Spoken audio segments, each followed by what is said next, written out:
Hello, everyone, and welcome to our monthly roundup with our head of editorial, Rory Butler. Rory, how are you this morning? Yeah, very well. Thanks, Andrew. Glad to be here. Good to have you here. Right, guys, we'll get straight into it. A few different subjects to cover. The first one, Rory, is what is your take on the current insolvency problem in construction? Okay. Um, well, as a journalist, observing the industry, we must always maintain a degree of impartiality and objectivity in our reporting of any issue, actually. Um, but on a personal note, uh, I have found the rate at which construction firms are filing for restructure, or in the worst case, falling into administration, alarming. And in certain cases, it's a bit distressing, to be honest, because particularly because behind all of the legal jargon and the financial picture, there are people whose livelihoods and in certain cases, hard-won businesses and homes even are obviously imperiled as a consequence. Um, so as a journalist, that's very difficult to watch and witness at such scale. And recent figures show that, well over 4,000, I think it's 4,200 construction companies in the UK became insolvent to June, I believe, this year, which is like 16% up on the previous recorded year. And construction firms in the UK have gone under, as in collapsed, at the highest rate in a decade. Uh, and it's often the smaller construction firms, actually, the contractors and the specialists that continue to be overrepresented in these latest insolvency figures. So that kind of data makes the reporting of these cases all the more difficult, actually. There's never any joy in bringing readers bad news. It's part of the job. Um, but there's something very um, kind of unsettling about the almost uh, silent death of so many construction firms and what that signifies and portents even about the industry and the wider economy.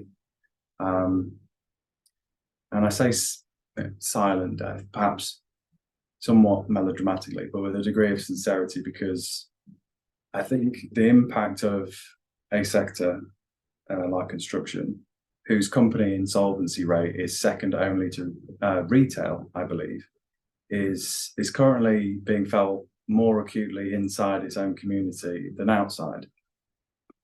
I think the collapse of major high street retailer, for instance, which perhaps unlike a construction firm is more visible and therefore more tangible in the day-to-day existence of the average person on the street, that resonates more in the mind of the public because it resonates more as like a tragic loss to the economy, which is fascinating to me as a journalist when you consider that the construction sector is the UK's largest industry.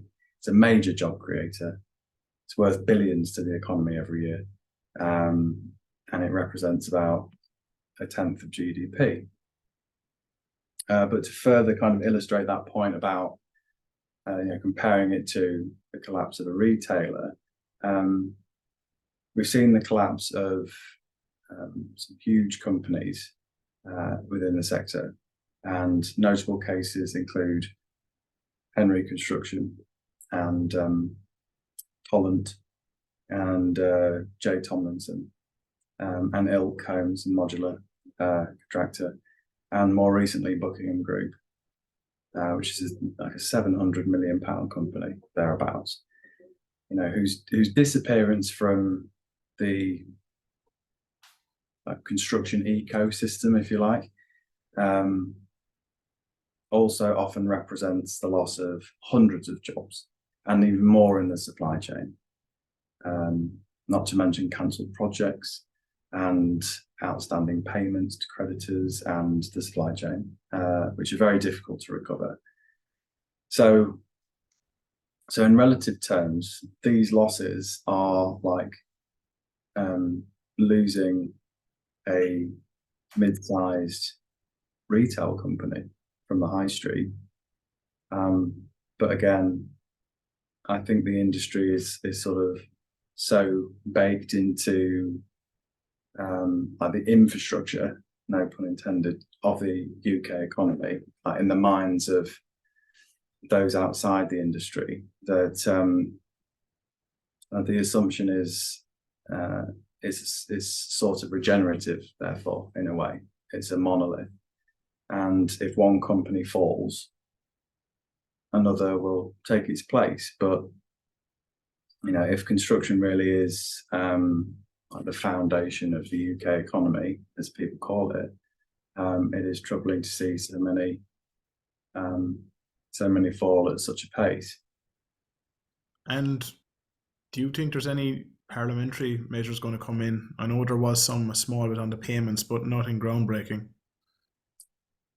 Well, that's kind of what I'm saying about the impact of so many companies going under, and the power of that being felt inside the industry, and whether that same sort of seismic activity translates outside of the industry. I'm not sure it does. Yeah, as you say, there are proposals at the moment which need to pass into legislation by the Department for Business and Trade, and it might offer some additional support to smaller firms, SMEs, subcontractors who are struggling to be paid. It's basically an initiative to address the issue of late payments in the industry, and particularly paying attention to company invoices and retention payments. But all of that has to go through legislation first. So it's very early days, I think. Mm-hmm. But yeah, it's the smaller firms that are continually overrepresented.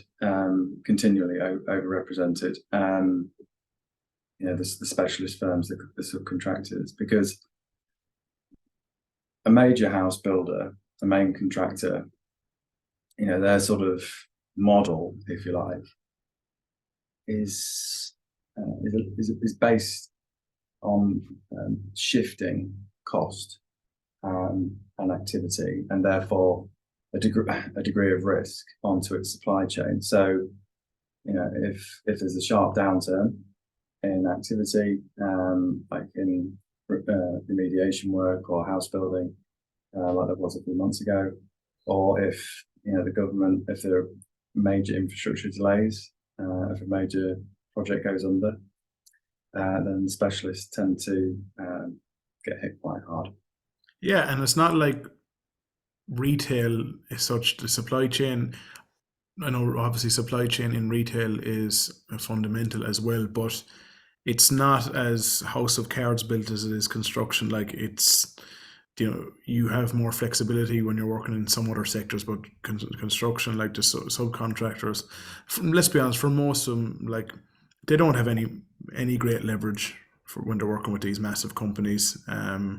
They don't have the same level of banking support, the same level of government support, and they don't have the non-exec directors and just some of these major, fundamental contacts the bigger companies do and the main contractors. And my heart goes out to them, to be honest.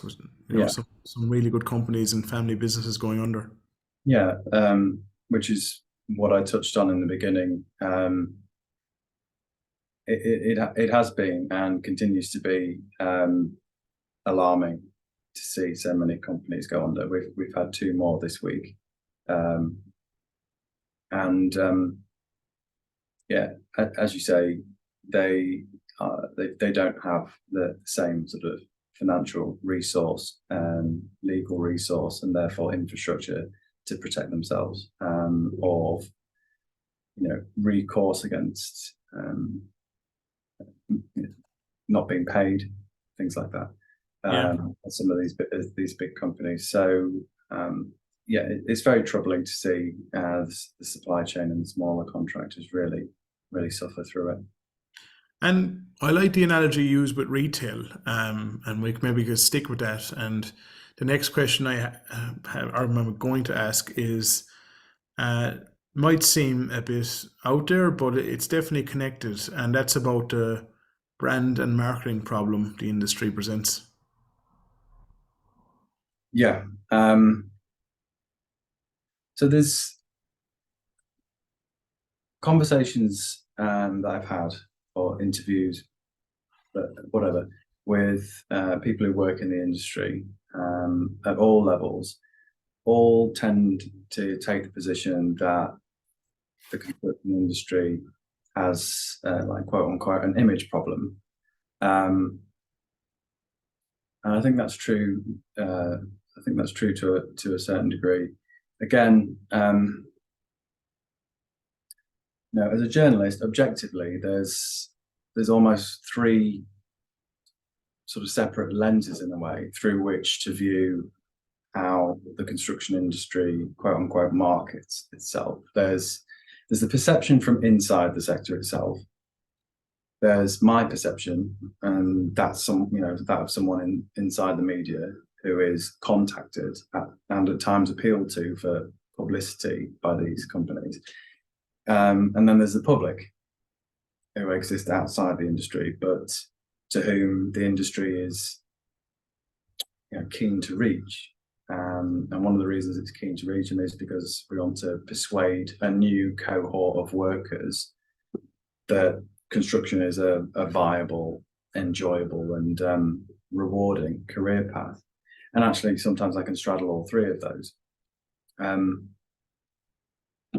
would just like to clarify, though, I mean, I'm a huge champion of the construction industry. So if I do formulate anything that sounds like a criticism, it isn't. It's an attempt to reflect back at the industry how its messaging is sometimes received by someone inside the media. So when I first began reporting in earnest on the construction industry, I was really surprised, actually, and encouraged to see how consistent and enthusiastic it was to inform people about what was going on inside the sector, because it seemed like a closed shop.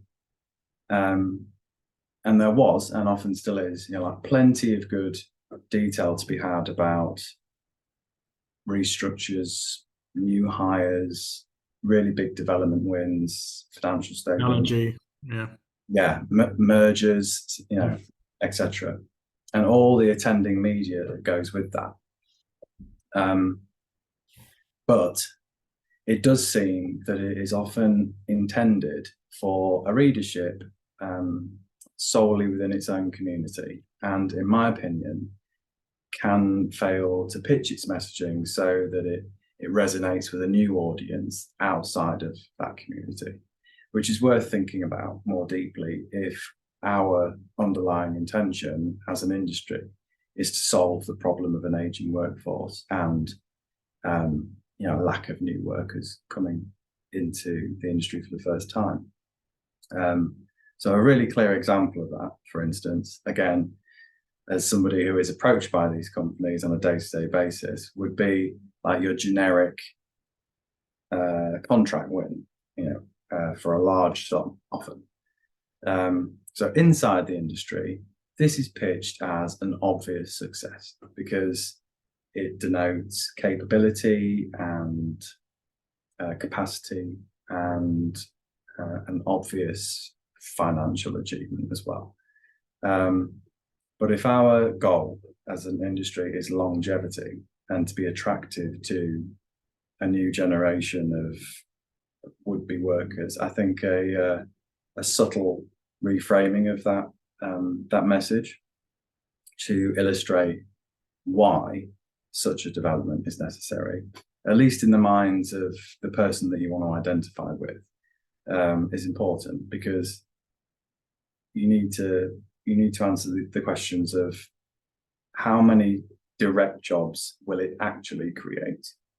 What are the environmental benefits, if any, or the costs?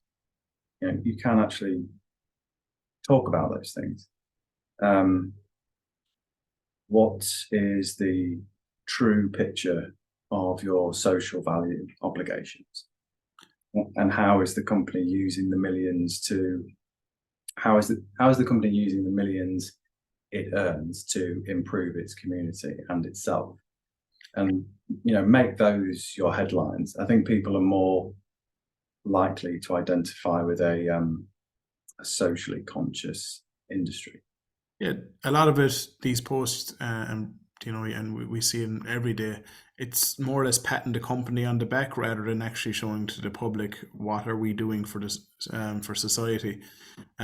Because at the end of the day, construction's providing a service to the general people. It's just a bit distant at the moment, and getting that message across. And to go back to the retail analogy, like, remember when BHS went under, and some of the other Walmarts, like the nationwide support, like the rallying behind these companies because they're a household brand, and nobody knows who these construction companies are, so they don't have any attachment to their everyday life, Yeah. and that comes against them in tough times. Trying to get that message across to a C-suite team who probably come from more of an engineering background, it's a hard message for them to grasp sometimes. Yeah, but I think that's what our job is to kind of, and that's what we're doing right now, is reflecting back at the industry where we can see, as people inside the media, where we feel the blind spots could be, and hopefully some of that sinks in. Just on, I think you're right about the retail analogy that we've touched on. It's interesting because something like BHS is several thousand jobs that goes under, and slightly smaller firm is still a few thousand. But in construction, it might be on paper 1,000 or less, which doesn't perhaps have quite the same impact or resonance in the minds of the public, but it's our job to communicate that has a ripple effect, and it actually goes into the supply chain, and there are other jobs and there are other companies in there which represent those other few hundred that make the collapse of a large company inside construction sort of comparable to the collapse of a mid-size high street retailer. But in terms of the image of the industry, I think, again, just as somebody inside the media who's often approached by these companies, I think we need to be mindful too of too loudly sometimes trumpeting the millions being paid for a project, and that's often the headline, or turnover. And I understand why it's important, and it is important. But we do need to be cognizant of wider issues and understand how that message is being received by the average reader. Or perhaps a young person who's thinking about applying to your company to begin their career, who we're trying to reach, incidentally. And we need to be conscious of this, because we need to be conscious about talking about these sums of money in such bold terms, because we're living in a cost of living crisis where the average person is really concerned about high energy bills and food costs, and they're struggling, basically. So again, the tone should be perhaps one of the betterment of the community than the enriching of stakeholders. And I want to say again, this is constructive feedback. It's not construction way of taking lumps out of the industry. Yeah, and But when you look at some household brands, and I know it's different in a B2C market, but there is lots of B2B companies, IBM and Intel, a lot of these companies who have major B2B facing faculties. They're able to hack into public culture a bit more. They're able to resonate with the ordinary person on the street, whether that's through sports sponsorships or Yeah. whether it's through Mhm. um, some charity work, just some endorsements that appeal to the everyday person that you know instinctively put that company in the mind of customers. It just builds up that attraction over time. It Those same budgets to spend on those branding initiatives just don't exist within a construction organization at the moment. Whereas, you have a £1 billion construction company, they might have £1 million marketing budget, but if you have a £1 billion, IT or tech company, they could have, 50 million, pound budget to spend on these types of initiatives. It's just the budgets aren't there, and the margins are quite tight to spend on these types of things, and it's just unfortunate because it's probably not a huge deciding factor on winning projects, but for the labor and like the new entrants into the market, like these kids are looking at their phones every day and they're going to try work with the brands that appeal to them on an everyday basis. Yeah, exactly. And that's really the underlying point, I think, that it's all about appealing to a new generation of workers. And yes, I agree with you about how budget is allocated for these campaigns, but um, you can't really afford not to think about how you align yourself as a company, and that includes your um, your politics as well. We sometimes need to be mindful too about how a company's choice of those who appear to endorse it and its activities may be perceived by like a would-be employee. Politics is part of our messaging, and we are part of that discourse. And again, it is important to consider what a choice of guest on site or a particular dinner speaker could imply about you as a company to the public. So to add more context to this, remember that we as a society, we've endured COVID and Partygate, really poor leadership there, and now HS2, just various blunders by the political class in recent history, in the minds of many who possibly may not be so endeared to a visit on site from a lord or an MP or a royal or someone with an OBE attached to their name, for instance. And that's not to say that firms shouldn't host these people and celebrate these achievements. They should. But the public is more politically conscious than ever, and is constantly, like you said before, constantly consuming news and current events and forming and posting its opinions. So Mm-hmm. it's worth asking, in the context of trying to appeal to a younger workforce, is this something that we need to consider more seriously? But We're living in an attention economy, and we know that as a media company, we're trying to get people's attention is difficult. So if you're not posting anything of value, you're not going to get any attention from whether it's we're trying to attract new readers or whether it's a construction company trying to attract graduates. If you don't have their attention, you're not in their headspace. They can't consider it. yeah, um, just on this um, generation of people that we want to attract and we want to appeal to on social media, and that's where they live.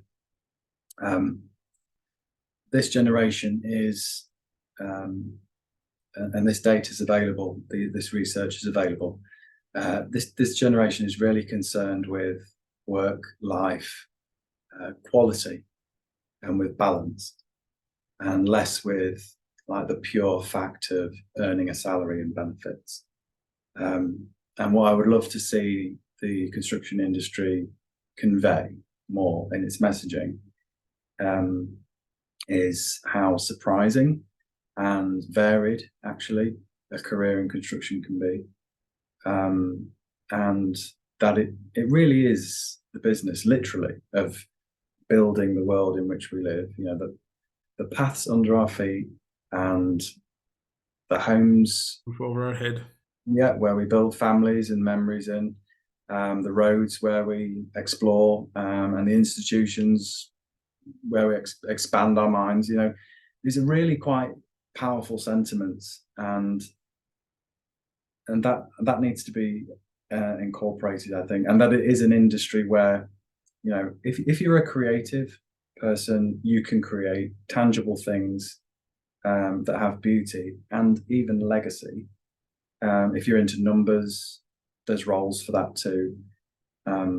If you're a people person, you can help to recruit and train others who will help shape the future of your own industry and so on. So, you know, what can we really offer? I think there are industries that are great at marketing themselves and are attractive, like tech, like sport, and like healthcare, actually.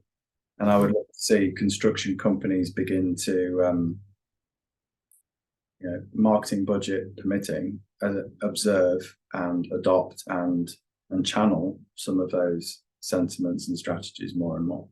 Yeah, and I always say that construction marketing departments could do with some more storytellers, because everyone likes a good story. And you know, some people say the construction industry is unsexy, but I don't agree with that. I think it's one of the most dynamic industries we have. And you can a creative person and a good storyteller can make anything interesting to the right people. There's fascinating stories that are just not broken down well enough for the everyday eye. And I think there's lots of opportunities for companies to maybe look at that internally. And Rory, just moving on, let's touch on HS2 from your point of view. What are your thoughts? Yeah. So, I mean, there were rumblings and then reports weeks before that the future of the northern phase of HS2 was uncertain. So I think we were all anticipating that announcement, and then when the Prime Minister Rishi Sunak announced that the Birmingham to Manchester leg had been scrapped, the reaction from the industry was more disappointment and yes, some anger rather than shock, because we'd seen it coming. And many that I spoke to were furious, some saying it was an outright betrayal of the North and the sector. And there were attempts by industry afterwards to staunch the bleeding, to roll back the tide by way of letters and publicity. But a new raft of alternative schemes, Network North, had already been announced to, it felt to appease, pacify sectors like ours that were now left reeling. I say the alternative schemes were a pacification because Well, it network. felt it felt very thin, and the proposal clearly had holes in it. I saw one report in a major Manchester publication that said the government had pledged, as part of its Network North package, to extend the Metrolink line to Manchester Airport as part of Network North. But that scheme has already existed for more than 9 years. So if that is the level of detail the government has paid to its alternative plan, I think people are right to be angry. it's billions of pounds, not to mention the environmental impact. Finally, I mean, the former CEO of HS2, Mark Thurston, who recently actually left that post and waited until the dust had settled to comment on the cancellation. He said, sort of in passing, that he thought the industry was in for a turbulent 6 to 12 months as a result. And I would tend to agree. I think, as we've said before, the ripple effects are yet to be felt. And as we were talking about earlier with insolvency rates and the impact on the supply chain, I think it'll be the smaller firms again that suffer most. Yeah, no, absolutely. And I guess just from talking to people, I don't have the figures, but they might be available sometime. There is one positive thing: is some of these people who are losing jobs, whether it's the HS2 or whether it's a large contractor becoming insolvent, is that the rehiring, there seems to be good support in their industry for rehiring these people, which is nice to see. You know, it has an industry of being tough and mean and everyone for their own money, but there seems to be rallying support from other firms, from recruiters, just from everyday people in around project managers, just giving out their public information online to give them a call, and it seems like people are getting rehired with different firms, but it's just nice to see that rallying strategy happening. But um, that's it for today, Roy. Thanks for coming on. We'll chat again next month, and hope everyone enjoyed it. Yeah, I hope you found it useful, insightful, and more from the Construction Wave editorial team, as Andrew said, next month. Yeah, and if anyone wants to talk to us and hear from us every day, sign up to our newsletter, constructionwave.co.uk. Enter your email, free newsletter, 7 a.m. every single morning. News you need to know. So take care. Thank you. Thanks.